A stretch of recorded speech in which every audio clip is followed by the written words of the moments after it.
It's 100,000, Jess. I just. There you go. I got it! I got it! We got it! Oh my god!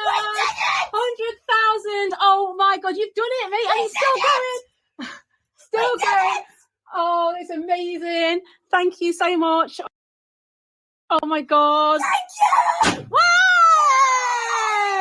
Well done, Captain Corey! Yay! Thank you so much. How do you feel? So excited! There's confetti everywhere! Oh my god! Is there something in my hat? I don't know. There's confetti in my hat! Oh my god. I can't believe it. Still Done going. it. It's still going up. Thank you so much. We did it. Thank you so much. Oh, honestly, thank you. Oh, Thank you! Subscribe! Okay, that's. I'll give you the backdrop to that. Did it go mute at any point in time when I was playing that? Because my headphones didn't seem to be playing that the music. I didn't seem to be hearing the audio when I plugged in my headphones. So I'm gonna have to see if that's a problem with that video or in general. All right, the backstory behind that is that apparently this kid, his name is Corey, Kori, apparently has had 2 heart transplants and is in palliative care now. And Legal Bites, Alita circulated the story. I don't know if it was, I think it was being circulated before because Johnny Depp replied to the kid. The kid has had 2 heart transplants, is in palliative care, which means end of life, and the kid's a young kid. And apparently his dream was to reach 100,000 subs, get the silver play button in whatever time he has remaining on this earth. And I don't know the details to the story. I just had to make sure that it was a legit story in as much as one can verify anything on the interwebs. I did. It's a legit story. Johnny, the kid's channel is called Kraken the Box. And Kraken is going to come, it's going to circulate back into the stream today because when Twitter was deciding what hashtags to censor, and they were trying to determine whether or not they censor Kraken, Sidney Powell's The Kraken during the 2020 election contests, and they said, well, we can't do that. That's a Nordic sea monster. We'll get back there. So the kid wanted to reach 100,000 subs on his channel, Kraken the Box. Johnny Depp actually made a short video to him in character as Captain Jack Sparrow. And the LawTube community, the interwebs, has been sharing around this kid's channel to try to get him to 100,000. He was at 10,000 subs yesterday, and he's reached his dream, and that is the look of elation. That's the look of a kid. I mean, everybody, hold on, where's my plug? It is idolatry. You know, we recognize that it is idolatry. You get a plaque and whatever. The kid had a dream, has a dream, reached that dream. 100. It's gonna. I think it's just getting started. I mean, I wouldn't be surprised if it gets to 1 million subs. His channel. Kid had a dream, and that look is something that is enough to. It's a silver lining to a gray cloud, because the underlying story is tragic, and the details are the story is terrible. We are fortunate enough to exist for whatever time we exist, and to a great extent, we don't control our destiny in this life in a great many respects. Some are lucky, some are not lucky, and some get unlucky with health issues. At the end of the day, the only thing that matters is health, and some people are just draw the short straw from the random genetic lot, and whatever problem he has is palliative at this point in his life. And he had a dream, and I mean, it's beautiful. Anybody who's ever had a video go viral, every time you refresh and the numbers go up, it's silly, but it feels good. I can only imagine this kid. First of all, getting a video from Johnny Depp in and of itself, how much better can life get for a kid or an adult? It's beautiful to get that video, but then for this to happen, a community of people who he's never met rallying behind him to make this dream come true. It's amazing. It's beautiful, even though it's still, what makes it beautiful is what makes it tragic, but nonetheless a silver lining of a gray cloud. We have got one heck of a lineup for today's show, people. The world has gone crazy.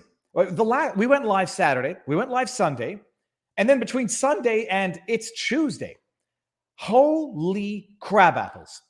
Sam Bankman-Fried does a live interview in Twitter Spaces yesterday with Unusual Whales. His answers were unsatisfactory, and I don't think one had anything to do with the other, but today he's arrested, been indicted in the Bahamas, and I think they're looking for extradition. Arrested. What else do we got? Elon is melting down the interwebs. Elon is melting the brains and the faces of the left because he tweets out, my preferred pronouns are prosecute /Fauci. And then people get up in arms, say it's threat. I mean, we're going to get to it. What else? Sam Bankman-Fried is being sued by the SEC, Securities and Exchange Commission. We got the lawsuit. I went through it. Doesn't really tell us much more of what we didn't already know, and it's acutely silent or vague on certain issues. We're going to get there. The lying-faced dog pony soldiers walking. Okay, I can't take credit for that joke, but I think it's is the word ubiquitous? I don't think anybody can take credit for that joke, so I don't feel compelled to give credit to that joke. I've seen it all over the internet. The military. I saw this. We've all seen the picture. It's a flipping military guy in military uniform in front of an American flag. I thought it was a joke. Maybe it was a Halloween costume. Like, we're going to get to it. Bottom line, there's that image of military men in uniform wearing furry masks with leather leashes and dogs. The images are real. We don't know the context, and there's an investigation. We'll get there. SBF gets arrested the day before he's supposedly going to testify. There were C-SPAN notifications. That was if he were going to testify. He had no compulsion to be testifying, and it was going to be if he so chose to do it. We're going to get into all of that. Okay. Now, I said I think no Red Bull. What I actually had was the leftover coffee banana smoothie. Might have been a little more coffee than I needed at this point in time. So I'm going to breathe. And I'm going to remember my sponsor for today's video. You may have noticed it said this video contains a paid sponsorship, because it does. It's a sponsorship that I actually use myself. Home Title Lock, people. Only good for Americans. So for the Canadians out there, I don't know that there's a Canadian equivalent to Home Title Lock, but I don't actually believe the type of title fraud that is so prevalent in the United States is quite as prevalent in Canada. I'm a lawyer. I've owned a house in Canada. I had never heard of this type of fraud in Canada. You hear of identity theft, etc. From what I have been told and what has been confirmed to me, it's a lot more prevalent. It's prevalent in the United States. Florida is the Wild West of the United States. My joke is that Florida is like continental Australia of the North Americas. But there's a certain type of fraud which is prevalent in the United States, home title theft. And it's not like someone goes and steals your house. They forge the signature and then show up and say, I own your house, get out, Viva. It is more sinister because you don't actually know it has happened until creditors, they don't really typically show up at the front door, but they show up in your mailbox. And they say, you borrowed money against your house and it's time to repay us. What people do, it's been confirmed to me. I verified Home Title Lock, verified with our home insurance, verified with some real estate developer that I met at the Deerfield Pier while I was fishing. What people do is they go to the town clerk office, they pull up your deed, and they forge your signature and borrow money against any equity in your house. And then you don't even know about it until creditors start sending letters saying it's time to repay that loan. And you're like, what loan? And then you find out someone pulled up your deed, forged your signature, borrowed money against your house. It's like a type of theft where someone doesn't steal your car, but they replace your engine when it's been parked, and you don't actually find out that they've replaced your engine with a crappy engine until you go to the garage. You don't find out about it until you start getting calls to repay the loan, and then it's too late. You're stuck holding a bag, and the people have made off with your money. And apparently, it's quite easy.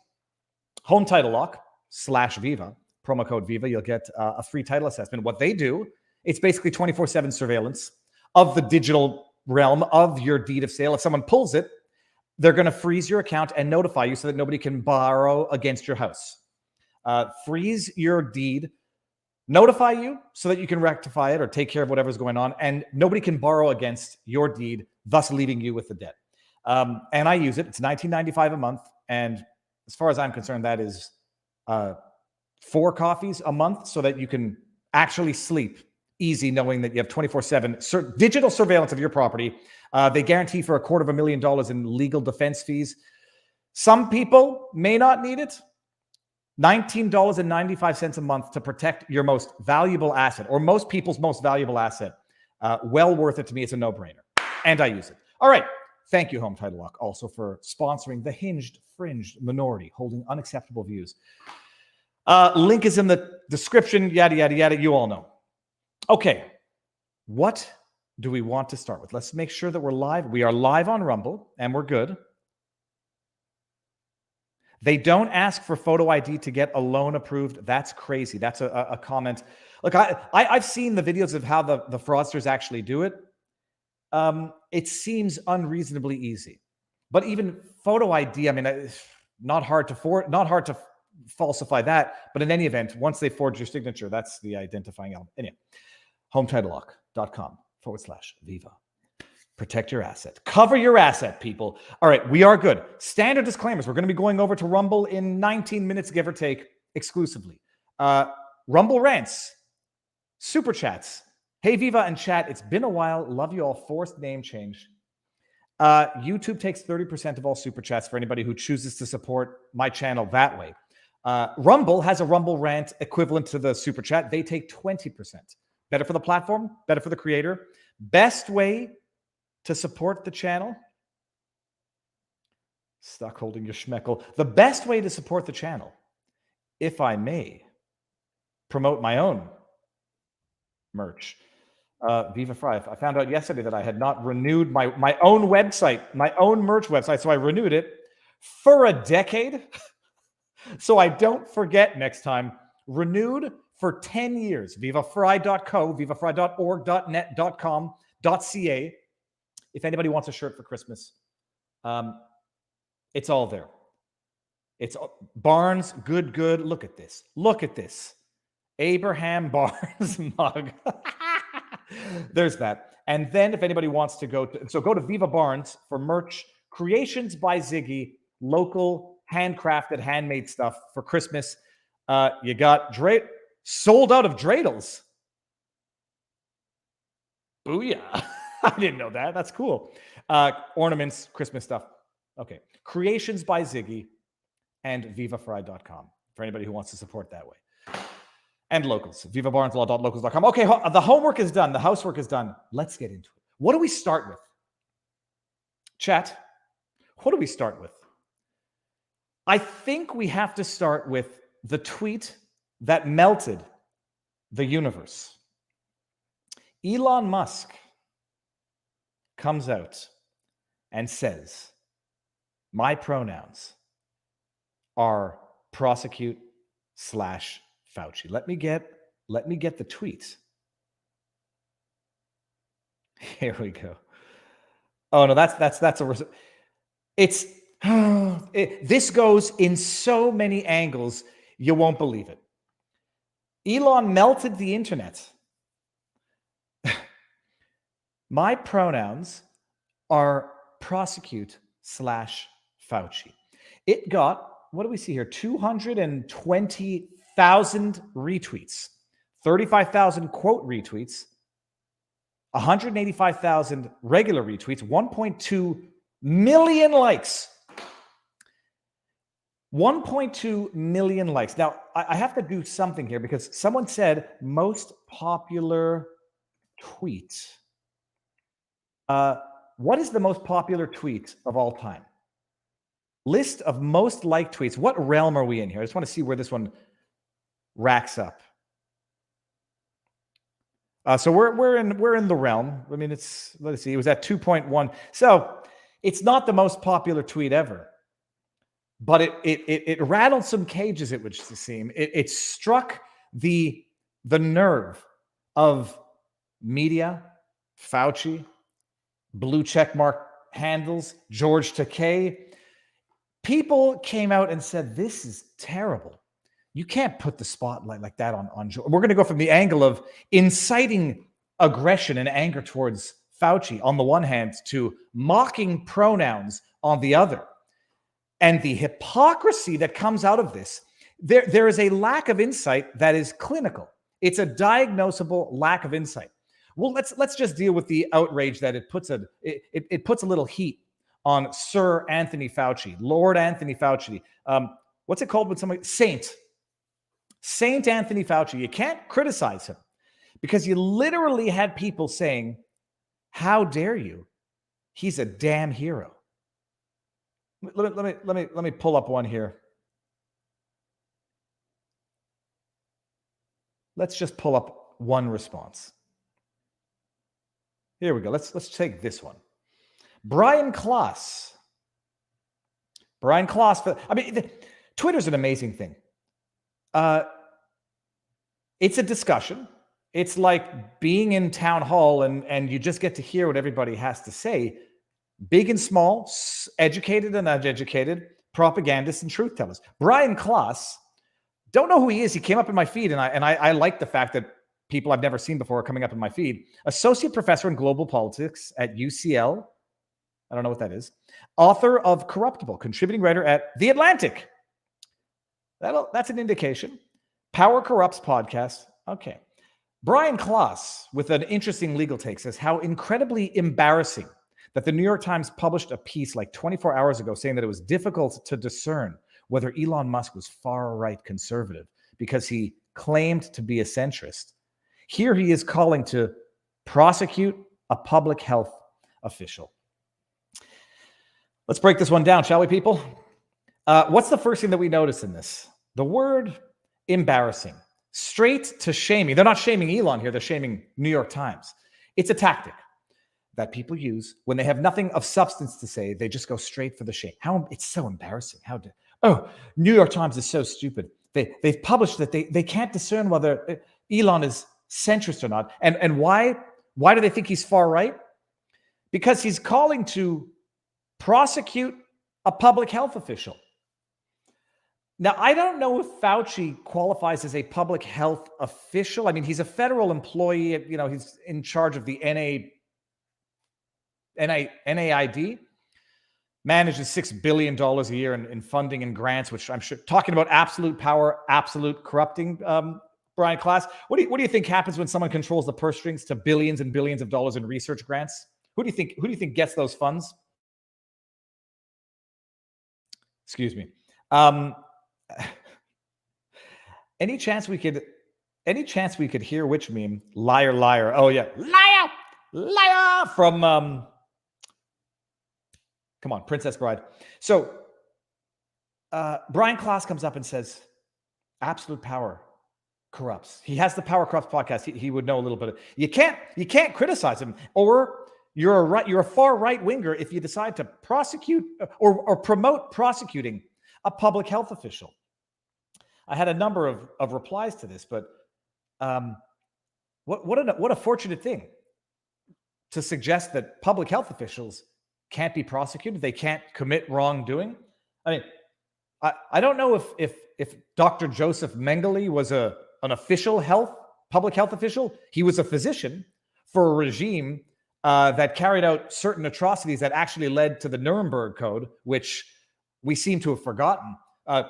Could Mengele not be prosecuted because he was a public health official? I'm not comparing Fauci to Mengele. Some people might say there's no comparison because one actually had a hand in ending a lot more people's lives, to the extent that he actually did engage in gain-of-function research of a virus that escaped and killed millions of people worldwide, and then tried to conceal the fact that they were involved in gain-of-function research in a lab in Wuhan, China, funding it, and then concealing the story so that it wouldn't see the light of day. Some might argue that, not me necessarily, but some would. But set that aside. Brian Klaas, author of or host of Power Corrupts podcast, suggesting that you either cannot prosecute public health officials for wrongdoing, public health officials are incapable of doing wrongdoing, or if you want to prosecute public health officials, that somehow makes you far right. Not right, not centrist, far right. It's amazing. And then you get the media coming out and saying, "Oh, this is terrible. It's calling attention to Fauci. He's a loving person who's worked so hard, tirelessly, to save the world from this epidemic." We're going to get to the astronaut in a second.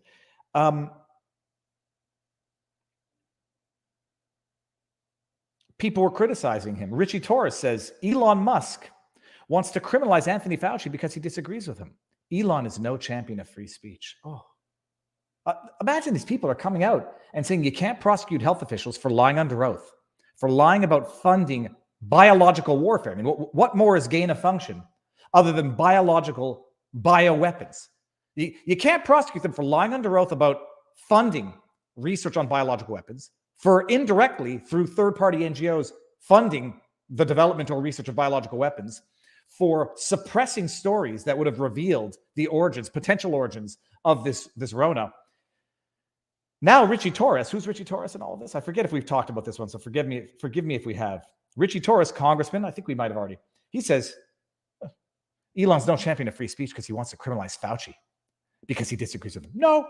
I think he wants to criminalize Fauci because Fauci lied under oath, engaged in gain-of-function research in a lab in China through third-party NGOs that they denied funding, jeopardized the entire planet, and to the extent that that this might have been a lab leak from a lab in Wuhan, China, that was being indirectly funded through NGOs at the hand of Fauci, who controls the purse strings for billions of dollars, he might have contributed to the deaths of millions of people, if not through the overt acts in the first place, potentially through a cover-up, which might have hindered a response if we were not allowed questioning or determining that this was a lab leak from a lab in China versus originated naturally because people were eating pangolins. You remember that original story? It occurred in nature because people were eating bats and pangolins. Oh, and who else? I mean, it's just fun. We're documenting the lies in real time. Who else comes out in defense of this gratuitous, dangerous attack on Anthony Fauci? Brennan. We'll get to who John Brennan is for those of you who don't know. Let's see who John Brennan is. Ukrainian flag right before anything else. John Brennan, former CIA director, has no American flag in his bio. The first thing he has in his bio is a Ukrainian flag. And I'm no doctor, but I think Brennan, if I were going by origins, is an Irish last name. Scottish, Irish, English. So the former CIA director who served America's intelligence has a foreign flag as the leading element of his public profile. Okay, fine. CIA director of Obama White House, proud Fordham Ram. I don't know what that is. UT Austin, Longhorn. I sort of know what that is. My memoir, Undaunted. My fight against America's enemies at home and abroad.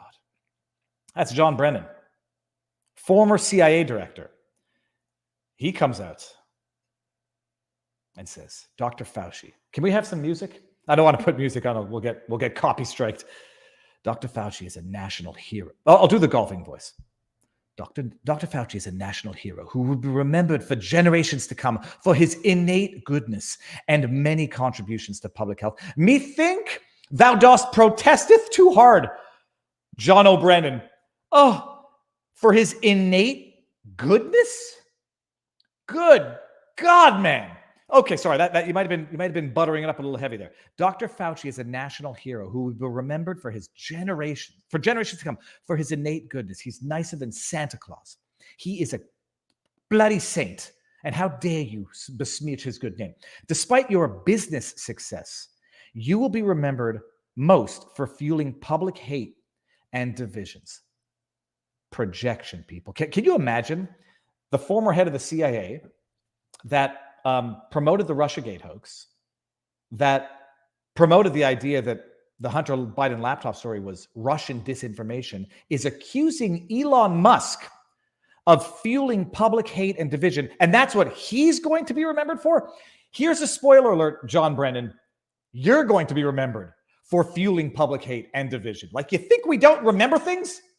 You may have money, but you have no class. What a classy thing to say. That's John Brennan's defense. Well, Okay, American made. Don't steal my thunder here. That's John Brennan. Does everyone remember John Brennan? Politico. Hunter Biden's story is Russian disinfo. That's short for disinformation, people. Dozens of former intel officials say. More than 50 former intelligence officials signed a letter casting doubt on the provenance of a New York Post story on the former vice president's son. Notice they said former vice president because he was not yet president, because as a result of this suppression, he then became the president, but more than 50. This is from October 19, 2020.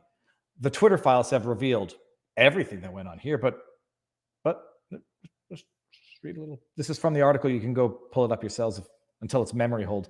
The former Trump administration officials who signed the letter include Russ Travers, who served as National Counterterrorism Center acting director. There's a man who lost all credibility for the rest of his life, not because he was wrong, but because he probably lied.